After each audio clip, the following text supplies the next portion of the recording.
This on July 19th, 2021, following directives from the Biden White House to suppress so-called misinformation about vaccines, YouTube removed a video by Family Research Council's Tony Perkins that featured him interviewing Mary Holland, who was serving as the General Counsel of Children's Health Defense.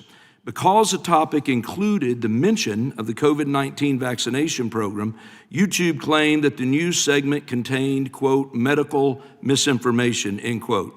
However, the whole topic of the interview was the lawsuit that Holland was bringing against the Washington, D.C. City Council regarding parental consent. Initially, the appeals to restore the video were absolutely denied.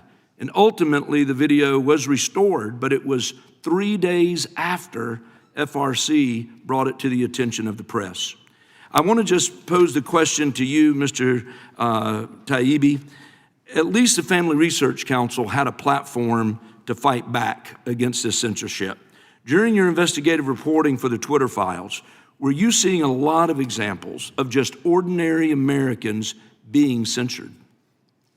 Mr. Congressman, yes, absolutely, and that's the big difference with the system and the old system, which was litigation-based, and you had a chance to present your case to a judge or a jury.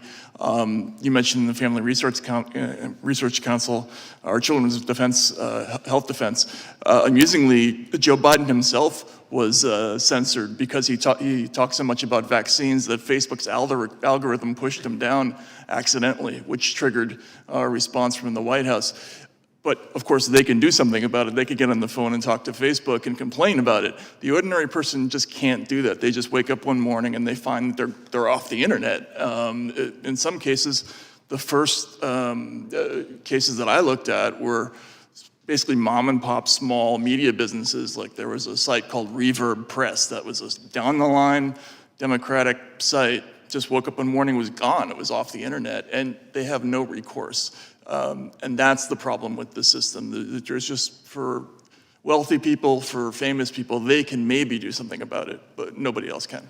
So absent legislation like the First Amendment Accountability Act, what recourse is there for Americans?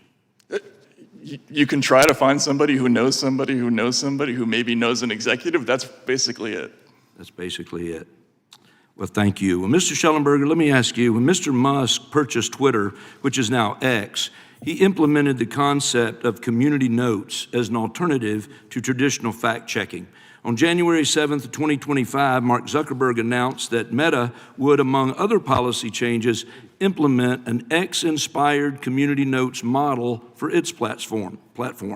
I know you've expressed support for this policy change, and can you just take a few moments in the time I have left to explain why the community note system is preferable to traditional fact-checking methods in terms of facilitating free and open dialogue online?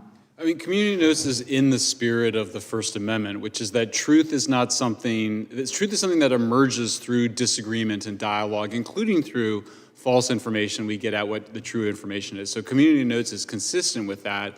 It doesn't allow small groups of experts who think they're experts to decide what the truth is in advance and then apply it into the world. So look, you don't really need community notes. You can have somebody can reply to an X post and say this is wrong for these reasons, and it can go viral.